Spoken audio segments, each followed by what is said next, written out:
പ്രശ്നങ്ങൾ മുന്നോട്ട് പോകാൻ പറ്റാതെ വരുമ്പോൾ, പ്രശ്നങ്ങൾ തീർക്കാൻ പറ്റാതെ വരുമ്പോൾ വീണ്ടും എത്രയെത്ര കുടുംബങ്ങളാ, അനുഭവ സമ്പത്തുള്ള, പ്രായത്തിന്റെ ബലമുള്ള ഒരുപാട് പേര് നിങ്ങളെപ്പോലെയുള്ളവരെ അച്ഛന്റെ മുൻപിലേക്ക് വരുമ്പോൾ അച്ഛന് എന്ത് അനുഭവത്തിന്റെ അഭിഷേകമുള്ളത്, കൃപയുള്ളത്?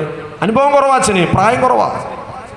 എന്നിട്ടും ചിലപ്പോഴെങ്കിലും വന്നവരെ എന്റെ അതരത്തിലൂടെ വരുന്നവ അനുസരിക്കാൻ തുടങ്ങിയപ്പോൾ അവരുടെ പ്രശ്നം പരിഹരിക്കപ്പെട്ടതും അച്ഛന്റെ ജീവിതത്തിലെ കണ്ട കാര്യമാണ്. എങ്ങനെ പറ്റി? അച്ഛന്റെ കഴിവൊന്നല്ല സ്നേഹമുള്ളവരെ, പരിശുദ്ധാത്മാവ് നിങ്ങളെ പഠിപ്പിക്കും, കർത്താവിന്റെ അഭിഷേകം നിങ്ങളെ പഠിപ്പിക്കും. ഈ ഒരു അഭിഷേകത്തെ നമ്മൾ സ്വീകരിച്ചിട്ടുണ്ട് തൈലാഭിഷേകത്തിലൂടെ. അതുകൊണ്ടാണ് റോമക്കാർക്ക് എഴുതിയ ലേഖനം 8:18-15 വചനം എങ്ങനെയാണ്?